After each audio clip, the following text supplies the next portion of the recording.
Oi, gente, tudo bem? Hoje eu venho trazer para vocês um caso criminal que aconteceu no Irã em 2022. Esse caso é de uma adolescente que o marido tirou a vida dela, ele decapitou ela, porque ela queria se separar dele. Na verdade, ela foi forçada a se casar com ele aos 12 anos de idade. No Irã, pela lei, é autorizado o casamento de uma menina a partir de 13 anos e um menino a partir de 15 anos. Porém, se os pais autorizarem judicialmente, a menina pode se casar antes dos 13 anos, que foi o caso da Mona. É Mona Heidari o nome dela. Ela se casou com um primo dela. Esse primo dela é primo-irmão, aquele primo que é filho do irmão da sua mãe, que é muito consanguíneo. Ele casou com ela e foi o pai que obrigou esse casamento, né? E ela não queria se casar com ele. Ele se chamava Sajad Heidari. E quando lá nesses locais, no Irã, principalmente Irã, Iraque, Paquistão, esses locais, é muito assim, é uma violência, a lei é muito violenta, é uma violência muito grande, e lá existe a lei Sharia, que significa que os homens são donos do sangue, eles são donos da pessoa, proprietários. Então, assim, a mulher lá, ela é uma propriedade, é assim que funciona no Oriente Médio, Índia, norte da África, sul da Ásia e vários locais ali, leste europeu, porque são lugares que ainda vivem naquela visão da época antiga, que antigamente existia a escravidão, e se tinham escravos, principalmente na época de Jesus Cristo, na época do apóstolo Paulo. Então, para você ter uma noção de como para você ver esse caso criminal que eu vou estar explicando aqui, para você ter uma noção de como funciona as leis e a cultura naquela região hoje. Aí você vai fazer um retrocesso de 2000 anos atrás e você vai interpretar como que era na época de Paulo, né? Hoje é assim, dessa forma que eu vou contar esse caso aqui. A Mona, ela tinha 12 anos ao se casar e ela viveu com ele até os 17 anos. Ela tentou fugir várias vezes, ela era espancada, muitas vezes e muito maltratada. Ele era um cara muito endemoniado, muito maligno e, tipo, ele maltratava muito ela, judiava muito dela. Todos os homens nessa região fazem isso com as mulheres, isso é normal. Faz parte da cultura deles humilhar, faz parte da cultura deles maltratar. Tem vários casos de mulheres que chegaram a ficar em cadeira de roda de tanto apanhar. E aí o que acontece? Nada, porque o homem lá, ele é dono da mulher, ele é proprietário, então ele faz o que ele quer. Um caso criminal não criminal, um caso de uma brasileira que se casou e foi pro Paquistão, pro Iraque, e ela ficou sabendo, ela era a primeira esposa, daí ela se casou, esse caso depois eu ponho o link aqui embaixo, tá no canal da Leca Rocha, que a depoente contou. Ela é uma brasileira, ela se casou, foi pro Iraque, lá ela era a primeira esposa, aí ela não engravidava, aí ele arrumou uma segunda esposa, a segunda esposa tinha 12 anos, uma menina bem mirradinha, bem magrinha assim, bem assim, um bebê, uma criança, né, 12 anos uma criança. E aí, tipo, os pais forçam a menina a se casar. Aí o quarto dela era do lado do quarto da menina, que seria a menina, seria a segunda esposa. E aí ele começou a usar dessa menina de todas as formas, todos os dias, todas as noites, e ela não aguentava os gritos da menina. A menina, ela gritava, ela berrava, pedindo ajuda, socorro, ninguém podia abrir a porta do quarto e ajudar aquela menina, porque o dono da menina, que é o marido, faz o que ele quer com ela. Até que a menina precisou ser hospitalizada, ela precisou ser internada em estado grave de tanto ser pelo marido. Agora, você acha que lá no hospital do Iraque, que os médicos viram o estado daquela menina e as enfermeiras, você acha que alguém acionou a polícia ou as autoridades? Claro que não. Por quê?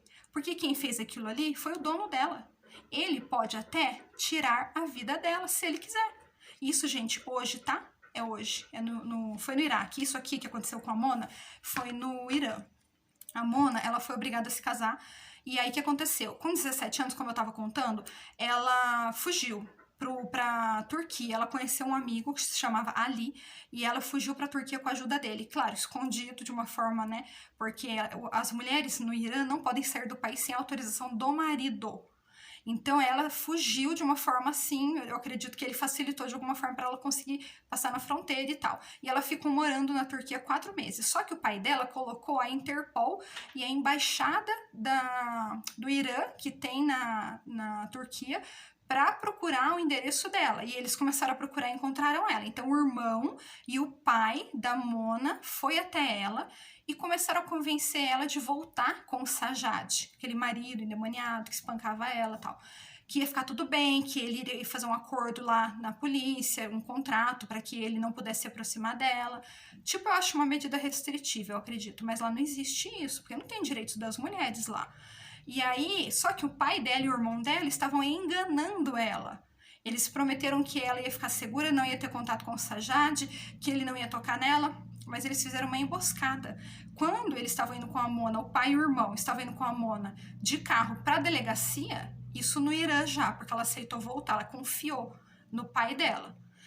Ele avisou o marido, o Sajad, e o Sajad veio com a Aida, que é o irmão dele, eu não sei se é Aida ou Aida, deve ser Aida, Aida é o nome do irmão, do outro possuído do demônio lá.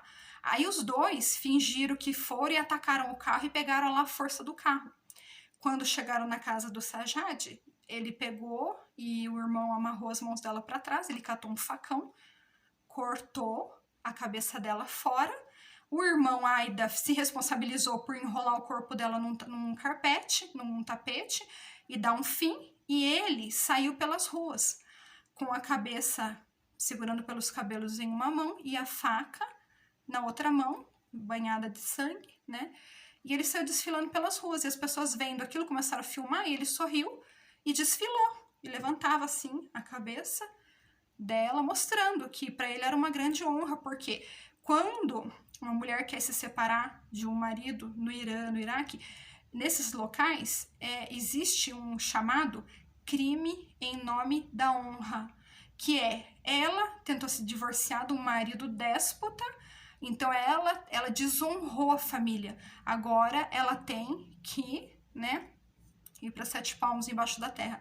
Então o que aconteceu? Ele se sentiu ali, como se diz, como se ele tivesse fazendo algo nobre, porque ele tirou a honra da família. Afinal, ela não quis mais ficar casada com ele.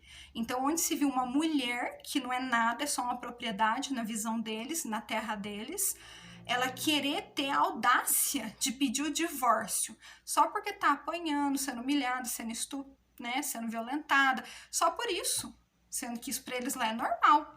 E aí o que aconteceu? Ele foi preso, né? O Sajad foi preso e o Aida também, que é o irmão.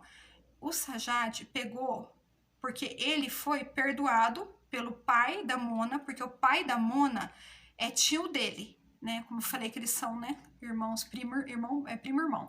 Então ele perdoou, porque lá no Irã tem uma lei que eles podem perdoar a pessoa da família e essa pessoa não vai ser condenada à morte, porque se você matar lá é crime, é homicídio qualificado, daí a pessoa recebe a punição como a morte, né? Aí o pai da Mona perdoou, então ele não precisaria ser executado. Aí, porém, ele pegou 8 anos. Pelo quê? Ele pegou 8 anos pelo assassinato da Mona? Não. Ele pegou 8 anos por ter desfilado nas ruas com a cabeça dela nas mãos, não pelo assassinato dela. Porque lá, um crime de honra, que é feito por um homem, né, que tira a vida de uma mulher, ele só pega de 3 a 10 anos de prisão, se pegar e se a família não perdoar. Porque tem casos que a família perdoa e a pessoa não pega nem um mês de prisão. Ele vai lá, tira a vida daquela mulher e não pega nem um mês de prisão, já é liberado. Porque a família perdoou e é a família que decide essas coisas, né? Quem é a família que perdoa? Os pais, os avós, os tios, os homens. Os homens que são os donos do sangue, lembra? A lei Sharia. Então, ele pegou 8 anos de prisão, o Sajad, e aquele irmão dele, Aida, que ocultou o corpo dela, pegou 45 meses de prisão, né? E aí vamos ver se está mais ou menos justo ou de acordo as penalidades nesse país. As mulheres no Irã que tiram o hijab, o véu, elas retiram o hijab, 24 anos de prisão a pena de morte. E mulheres que se manifestaram na rua contra o uso do hijab, pena de morte. E mulheres que estavam sob escolta policial e deixaram aparecer um pedaço do cabelo, pena de morte. Entendeu? Então, o mínimo que uma mulher pega por tirar um véu é 24 anos. Mas ele pegou 8 anos por exibir, né, em público a cabeça da Mona.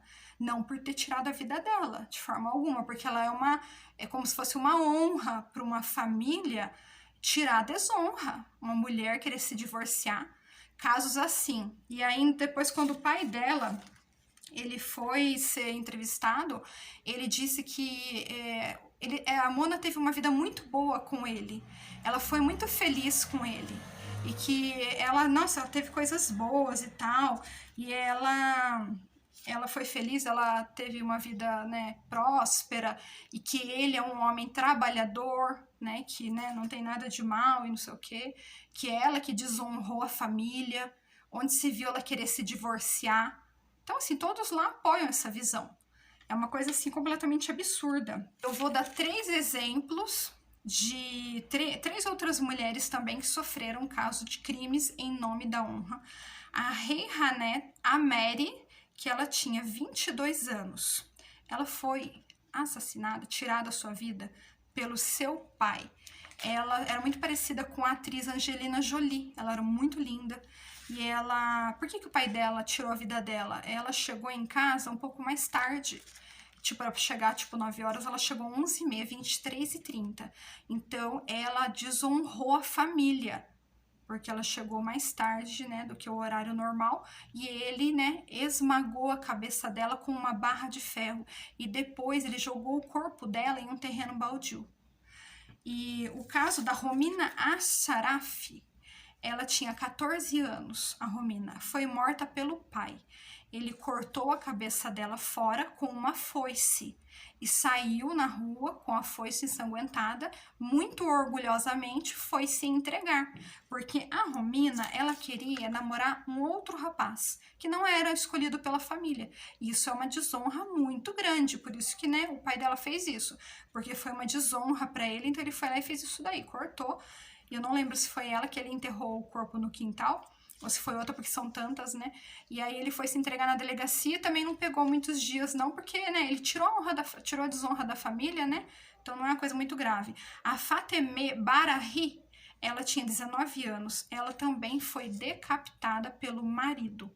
Então você vê que isso aqui é só alguns exemplos, né? Mas se você colocar lá no Google crimes em nome da honra, você vai ver, assim, notícias, assim, atuais, porque é diário, né? Toda semana tem crimes em nome da honra naquele país. Para nós termos uma noção como é o Oriente Médio, hoje, como eles pensam sobre a mulher, tem o caso também da Jyoti, que tem um documentário que chama Filha da Índia, e esse documentário relata a história da Jyoti. Ela era uma estudante de medicina veterinária e ela estava com um amigo dela 9 horas da noite, ela entrou em um ônibus, ela foi estuprada por 6 homens. E ela depois não sobreviveu, e eles falaram assim depois, os homens, né? Falaram que eles não se arrependeram e eles deram uma lição nela para ela aprender que uma mulher decente não anda na rua às 9 horas da noite sem o seu dono. E que se ela é uma prostituta, porque se ela fosse decente, ela não estaria nesse horário na rua 9 horas da noite, tá? Sem o dono dela.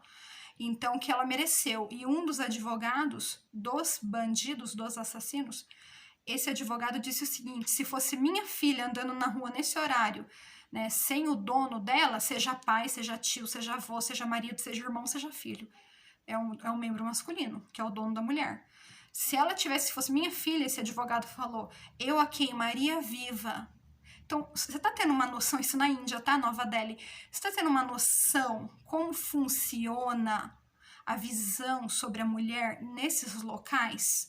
E tem pessoas dizendo que quando Paulo escreveu as cartas, a mulher era muito valorizada naquela época, tá? Hoje você tá vendo como que a mulher é valorizada, né? Super valorizada. Mas há 2000 anos atrás, então nós tínhamos leis há 2000 anos atrás que o marido tinha direito de tirar a vida da mulher e de até 5 filhas caso ele quisesse por qualquer motivo.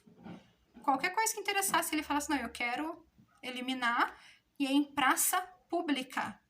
Né? E tem pessoas aí falando, né, não, porque essa palavra aqui, quando Paulo fala para a mulher ser submissa, é para a mulher estar debaixo da mesma missão, é para a mulher ser protegida. É só você ler no grego, não é hebraico porque é Novo Testamento, só você ler no grego. O que significa submissa? É escrava. Mas Paulo não ia dizer para a mulher ser escrava. É lógico que ele ia dizer porque ela era. Ela era propriedade, ela era vendida e comprada. A mulher, ela era passada do pai para o marido. E se o marido viesse a falecer, o filho era o proprietário dela. Você entendeu? Então, esse caso criminal que eu tô deixando aqui é para trazer uma noção de como é o Oriente Médio, de como funciona a cultura do Oriente Médio hoje. Como que uma mulher é tratada lá. Gente, a mulher deixou sair um pedacinho do cabelo fora do hijab, foi espancada até a morte pelos policiais. A mulher, a outra lá que tirou o hijab e fez manifestação, executada. Várias foram executadas. Você entendeu? Mas um homem que pega uma mulher e arranca, né, a cabeça, sai andando, segurando pelo cabelo na rua, pega 8 anos. Né? Pega 8 anos, isso se ele cumprir, porque muitas vezes eles são soltos antes disso, com meses, eles são soltos. E fica por isso mesmo. Então, isso é a visão daquele local, daquela, né? Infelizmente, isso ainda é assim hoje, não é só lá no Brasil, nos Estados Unidos, em vários locais do mundo, existem essas pessoas que migram e eles cometem esses crimes. Tem também um crime famoso, que foi no Canadá, de uma família, ele matou, acho que foi 5 mulheres da família. O pai, né, e os irmãos em conluio, eles tiraram a vida dessas mulheres. Então, isso aí acontece no mundo todo. E então, para você ter uma noção de como que funciona a visão dessas pessoas. Agora, volta lá para a época do apóstolo Paulo e tem uma noção, retrocede 2000 anos atrás, tem uma noção dos horrores, né? Então, gente, eu vou ficar por aqui. Se você tiver alguma dúvida, pode deixar um comentário construtivo, um contra-argumento, não opiniões, tá? Que aqui, assim, um pensa uma coisa, outro pensa, não importa o que cada um pensa. Importa se você tem um contra-argumento que fala, olha, eu discordo, eu concordo, mas o meu argumento é esse. Né? Agora fala, eu não gostei, eu não acho isso, eu acho que não é assim. Não tem que achar nada. Vai lá no Google e digita lá. E pesquisa por você. Não tá oculto pra ninguém. Né? Todo mundo tem direito e tem acesso. Tá bom, gente? Eu fico por aqui. Deus abençoe a todos vocês. Até o próximo.